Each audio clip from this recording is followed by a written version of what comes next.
Hitch lifts can block a vehicle's backup camera, but this isn't the case anymore with Harmar's newest solution. Enjoy the best of both worlds with Harmar's Multi-View Backup Camera. Get great views behind your vehicle through either a monitor in the rearview mirror or a monitor for your dash. The Multi-View Backup Camera is compatible with Harmar's best-selling hitch lifts and can be added to already installed products, so you don't have to hit the road without your mobility driving aid ever again.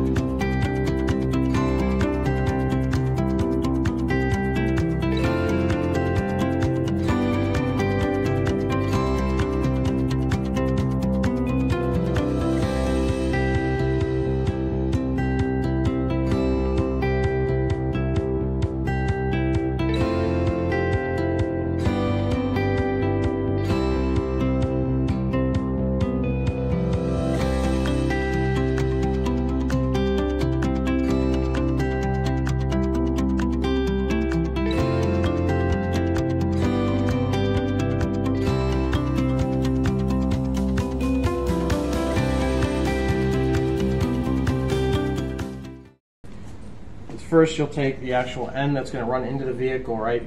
You're going to run it through here to expose it underneath the bumper, so that way we can then snake it back in.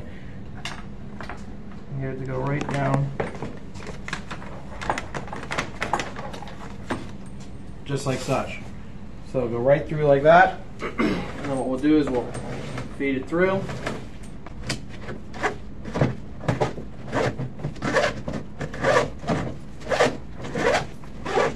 All we'll be leaving up here will be your positive and ground for the actual camera itself. So at that point, what we're going to do is we're going to then tie into it. So once you have enough wire exposed, you'll then take your splice joint and you'll shove your power in the one end.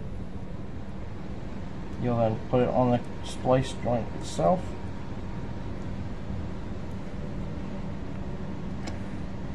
You'll then push it over, making sure that you're on the actual contacts of the wire. You'll take a pair of pliers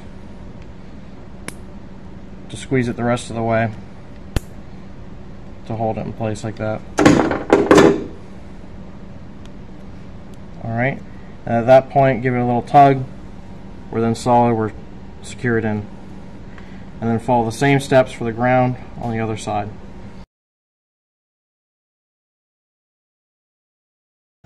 Do the same as we did with the red one, give it a little snug, and we're solid, and we're good to go. So like I stated, once you're connected at that point, you can either then have your colleague or yourself go into the vehicle and then start it, because at that point what I recommend doing is you can then take the plug itself, secure it, plug it into the actual monitor, and then the other end of the cord would then plug into the lift that we have over in the corner here. But in that case, if it's not installed yet, you can have the full system sitting right there at the driver's door when you get inside the vehicle. So for instance, with Chevy, if you unlock it, it then illuminates the reverse light, giving it power, which we then have a display. So once everything's secured, you tested it, you ensured that the actual power is working. When you do place it in the reverse, you can then take the steps backwards on installing the taillight back inside the vehicle. So, like I stated before, we used the reverse condensing bulb, which you would then pop back into place and then twist it to then lock it. Once that's said and done, you can then pop your wires back into place or in the little trolley. Once again, this is all, vehicle specific to whatever you have. This wire is then ran on this side, so that these are secured. So what we'll have to do then is we just pop the taillight back into place like such, ensuring that the grommets go exactly the way they were. Then it pops right back into place. You'll then take your drill again with your 2 screws and then secure the taillight into place. Alright, so you'll start with the bottom one here. Alright, we're good there. And you'll take your top one. Once again, for Chevy as well as GMC, it's going to share the same type. So you'll need a long extension to be able to secure it into that hole at the top. So, at that point then, you can also then take your second securement clip, and it will then slide into place like that. So once you put the top piece in, you'll then have your two clips down here, and then you'll have a third one right here, which I did remove because the issue is the way it goes in. It's pretty tight. It's a little difficult. So you'll snap it in down here. There's a little latch right here, which will match with the plastic. You'll then slide it in, and then sometimes you can see around the corner. So that went in, so did these. So now we're all locked into place at that point. Alright, so moving forward will be the rest of the wire installation, which we're going to show next. Alright, so the next step at this point is, in some cases, some of the vehicles may have like a rubber grommet like this that could be popped out. Chevy and GMC don't do that because they don't want to make things more convenient. So in some situations you may have to drill. So in our case, it's a hollowed out piece of plastic that unfortunately with the weldments and everything, it can't pop out. I already tried off camera, but on camera we're going to drill straight through it.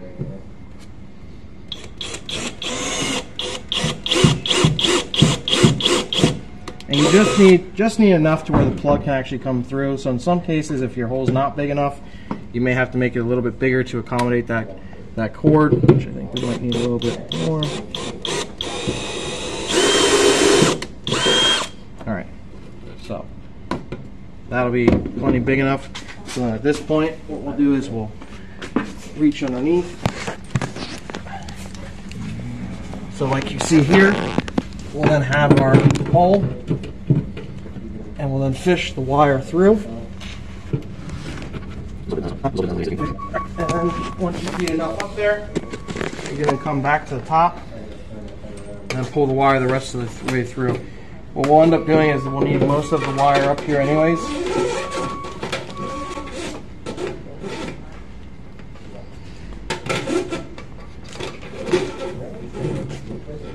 Alright, so the one wire, which will be your power to your taillight, you'll have that tight. The other one will pull almost all the way through. You'll want to leave it a little bit because, of course, as you can see under here, this is going to be your piece that connects to the actual camera itself on the lift. Alright, so after the hole is drilled, the wires are ran through, like I stated, you could use a zip tie. Then what you'll end up doing is you'll end up filling this with some sort of type of silicone or weather protection at that point. There's a little screw here. It's not used or anything like that. So either one, you can run a big zip tie around here to prevent it from going through. Otherwise, you can then snake the zip tie around like such and secure the wire to that actual screw itself like that. And then the wires won't come back out. They won't backtrack or anything like that. All right, and then at that point, what you can do is you stretch out the wire itself.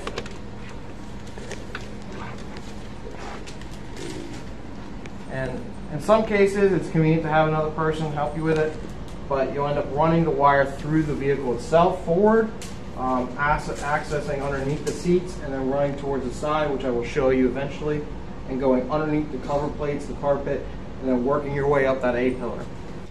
Alright, so the next point that we're going to end up doing is once you start to fish the wire forward, because we're going to end up having to run it through the vehicle, you're going to do the access points of the panels here, which is going to be here in the front, to then run the wire down along the side, which is as simple as just pulling up, and it'll pop right out. And then just like the front one, which I will show that as well, it's right here. We'll end up pulling this one up as well, which a lot of times you end up having to pull the side piece off, pop that out, and then boom, it exposes that as well.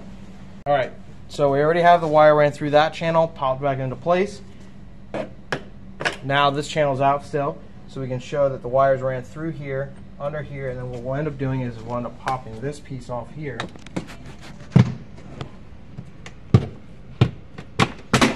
exposing the inside of the dash. And the reason why I say that is there's a huge opening here that we will end up taking the wire, running it up and through the dash, and then the access point will be right here. Then, which I will show you in a minute, once I put all these pieces back on, we'll end up connecting the port here, running it through here, up the A pillar and across, which you will see next. At this point, we popped all this back on. We now have the wire sitting here.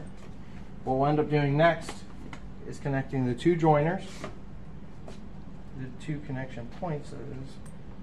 We'll screw it into place, locking them in. And once again, like I said before, you can easily, if you want to, test, all of it at that point as far as hitting the unlock button, whatever it may be, just to make sure the wire is still working. There was no connection points that pulled apart. Alright, next, what we'll end up doing is, you'll hide most of the wire into here, but we'll end up taking this, shoving it into here, which once again, this is specific to Chevy, GMC, everything like that, because this is the Suburban, but you'll still run it the same way, in the same general way. But it's also vehicle specific, what the customer wants. And then you'll have this seal here that slightly comes out and along the down here. So what we'll do is we'll then fish the wire into that seal, like such, right?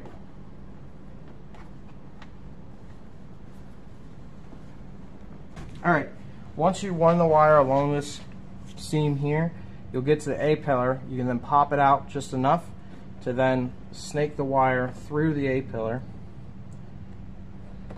just like such.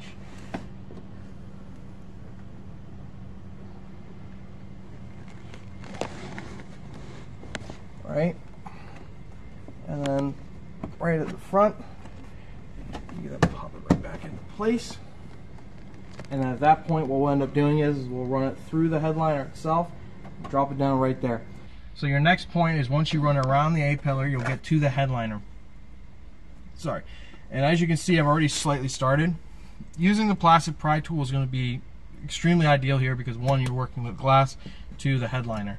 So you just slowly pry up on it, feeding the wire inside the headliner itself. Some spots are going to be a little bit more challenging than others because it's difficult to pry it into.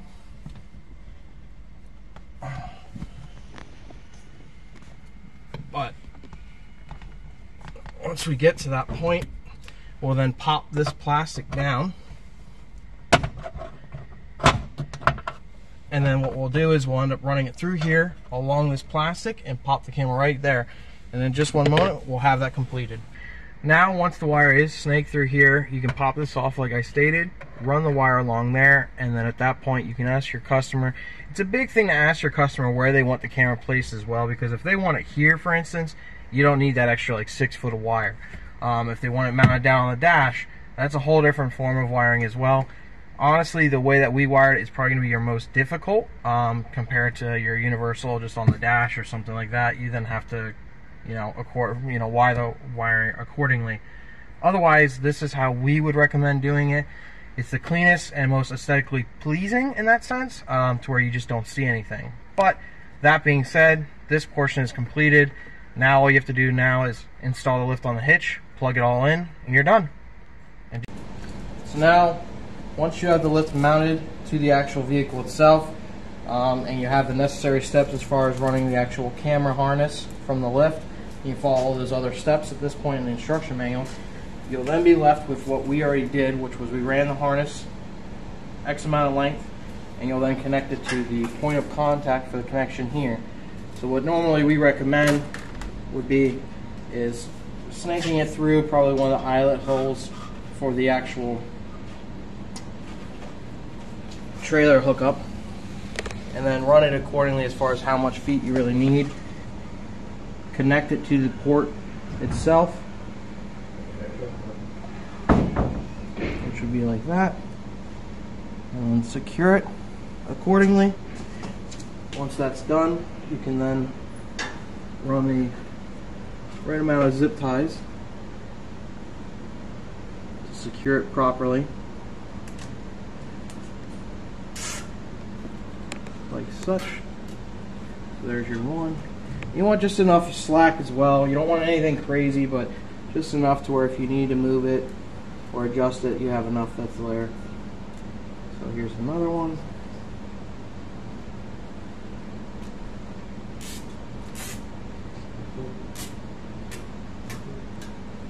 Alright, once that's done, you have just the right amount, because that way the swingway can fully pivot all the way out. You then take your wire cutters, cut it accordingly.